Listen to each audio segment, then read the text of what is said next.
Ever find yourself wishing you could stay down just a little longer?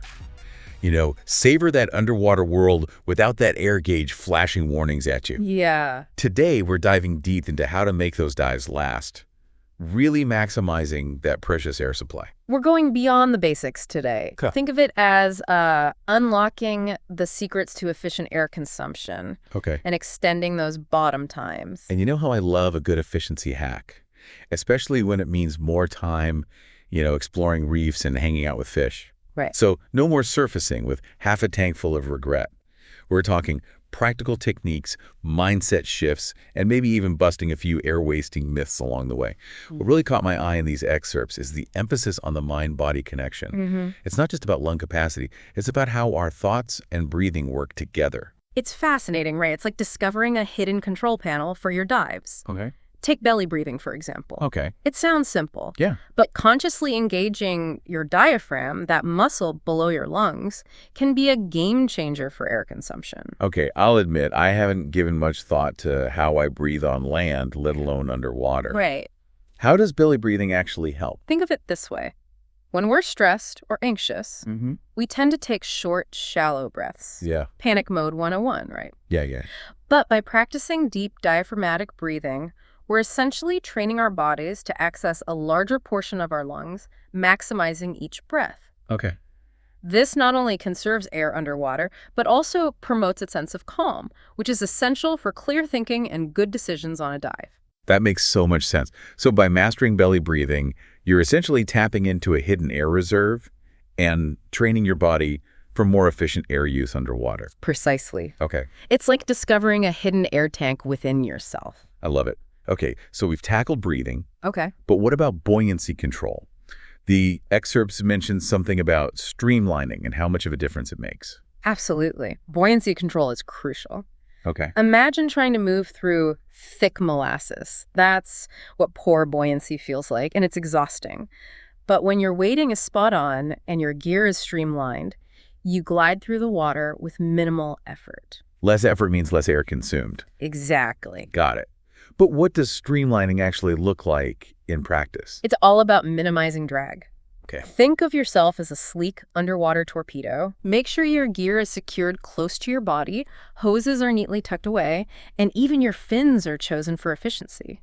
Those dangling gauges and accessories might look cool, Right. but they create resistance, making you work harder and use more air. So ditch the Hawaiian shirt for a more streamlined wetsuit. Exactly. Huck away those gauges. Yes. And channel my inner torpedo. Got it. Exactly. You'll be amazed at how much smoother and more enjoyable your dives become when you're not battling drag. And when you're gliding effortlessly, you'll be surprised at how much longer your air lasts. Okay, I'm sold on streamlining. Now let's talk about finning techniques. I've seen divers using all sorts of kicks. What's the most efficient way to propel ourselves without turning into human bubble machines? You're right, there are many different finning techniques. But for conserving air, highly recommend the frog kick. Okay. It might feel a bit awkward at first, but once you get the hang of it, it's like unlocking a new level of underwater propulsion. What makes the frog kick so special? Unlike some kicks that create a lot of downward force and stir up the water, Yeah. the frog kick is all about maximizing forward momentum with minimal effort and bubbles. Okay. Plus, it creates less disturbance for marine life, which is always a good thing. Got it. So to do the frog kick, you basically bring your legs up, bend at the knees then. Then sweep your legs outward and back in a powerful yet controlled motion, almost like a frog swimming. Okay. It engages your leg muscles more effectively and reduces the chances of those air-wasting, flailing kicks. Okay, I'm visualizing those powerful frog kicks already. Right.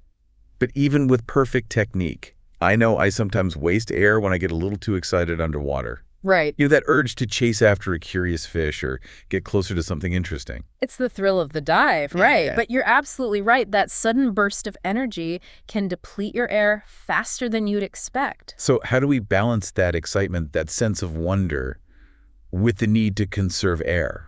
It starts before you even get wet. The pasted text excerpts emphasize the power of visualization. Okay. Before you descend, take a few moments to mentally rehearse the dive. Okay. Imagine yourself moving calmly and deliberately, maintaining perfect buoyancy, conserving energy with each movement. So it's like setting an intention for a more mindful, air-efficient dive. Precisely. Hmm. And when you do spot something captivating, resist the urge to dart towards it. Instead, slow down, observe from a distance, and allow the encounter to unfold naturally. Often, the best wildlife interactions happen when we simply blend in and observe patiently. That's a good reminder. Sometimes the best way to get close is to simply be present and patient. Absolutely. And speaking of being present, one of the biggest factors that can sabotage air consumption is anxiety. Oh, for sure. I remember my first few dives. Every little sound made me jump.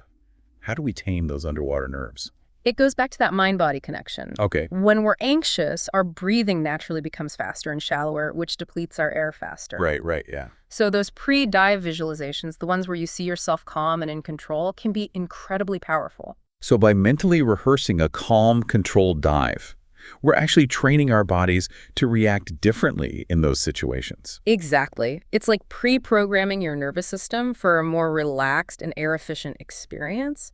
And remember those breathing exercises we talked about. Yeah. Practicing them on land can also help regulate your breathing underwater, even when those "what was that" moments arise. Right. It all ties together, doesn't it? Yes, The right. breathing, the buoyancy, the mental game.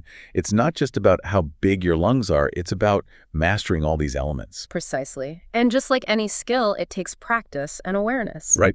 Now, speaking of awareness, have you ever wished you could track your air consumption in real time? Yes. Kind of like how runners use those fancy GPS watches? All the time. Knowing how much air I'm using at any given moment would be a game changer. Well, you're in luck. Many modern dive computers now come with air integration features. Seriously. So they do more than just tell time and depth. Yeah. Tell me more. They can actually monitor your air consumption during the dive, calculating your surface air consumption rate, or SAC. Okay, so SAC is basically... That's how much air you use per minute at the surface. Okay. It's a valuable metric for understanding your air consumption patterns. That's incredibly helpful. It's like having a personal air efficiency coach on your wrist. Exactly. And by analyzing your SAC data after a dive, you can identify areas for improvement. For example, if you notice your SAC spiked after navigating a strong current, it might be a sign to work on streamlining or finning techniques. It's like having a personalized feedback loop for improving your diving skills and air efficiency. Precisely. Knowledge is power, and in this case, it translates into longer, more enjoyable dives. I am loving this deep dive into the tech side of things.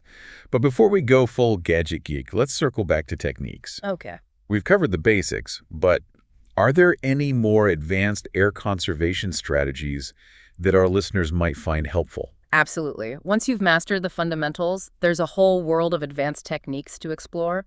One that comes to mind is multi-level diving. Ah, multi-level diving. For those who haven't encountered that term yet, can you give us a quick breakdown? Of course. It involves planning your dive so that you spend more time at shallower depths Okay. and gradually ascend rather than staying at a single depth for the entire dive. Okay, and the benefit of that is? Air consumption is directly related to depth. The deeper you go, the faster you use your air. By incorporating shallower levels into your dive, you can significantly extend your bottom time. That makes so much sense. So instead of a straight down and back profile, you're strategically using those shallower depths to stretch out your air supply. Precisely. It does require more planning and awareness of your air consumption rates at different depths, but the rewards are well worth it for extending those bottom times. This is why I love a good deep dive. Always learning new tricks. Now, I know there are a lot of myths and misconceptions floating around the diving community. Yeah, Are there any air conservation hacks that we should be wary of? that's a great point. There are definitely some techniques that sound good in theory, but can be incredibly risky. One that often comes up, especially among newer divers, is the concept of skip breathing. Skip breathing. I've heard that term thrown around. Isn't that where you basically hold your breath between inhales? That's the gist of it, yes. And while it might seem like a way to conserve air, I have to emphasize that skip breathing is incredibly dangerous and should never be attempted. Really? Why is that? It sounds like it would reduce air consumption. While holding your breath might temporarily reduce the amount of air you use from your tank, it disrupts your body's natural gas exchange process. Okay. When you hold your breath, carbon dioxide builds up in your system, which can lead to a dangerous condition called hypercapnia. And hypercapnia is bad because... It can cause a whole range of problems, from headaches and dizziness to, in severe cases, loss of consciousness and even death. Wow. It's simply not worth the risk. That's a chilling thought. It's a good reminder that while we're all about maximizing our dive time, Safety has to be the top priority. Absolutely. There's no room for risky shortcuts when it comes to diving. Right. If you're ever unsure about a technique or a piece of equipment, a certified dive professional is your best resource. Couldn't agree more. Well, this has been an incredible deep dive exploring how to make every breath count underwater. It has. We've covered a ton of ground today. We have. Breathing techniques, the importance of buoyancy and streamlining, the mental game of diving, and even delved into the world of dive computers and advanced techniques like multi-level diving. Yeah, it's been a great reminder that becoming a more air-efficient diver is a continuous journey. It's about honing those skills, trying new approaches, and constantly learning about ourselves and how our bodies perform underwater. And the more efficient we become, the longer we can immerse ourselves in that incredible underwater world, which is what it's all about, right? Exactly. It's not just about extending bottom time, it's about enhancing the entire dive experience. It's about having the air and the mental clarity to truly appreciate the beauty and wonder that awaits us beneath the surface. Beautifully said. Now, for our listeners out there, we want to hear from you. What are your biggest air consumption hurdles? What tricks have you discovered along the way? Yes. Share those hard-earned nuggets of wisdom in the comments below. Let's keep this conversation going. We can all learn from each other's experiences and make every dive safer and more rewarding. Until next time, dive safe, dive deep, and remember, every breath you conserve is another moment of underwater magic.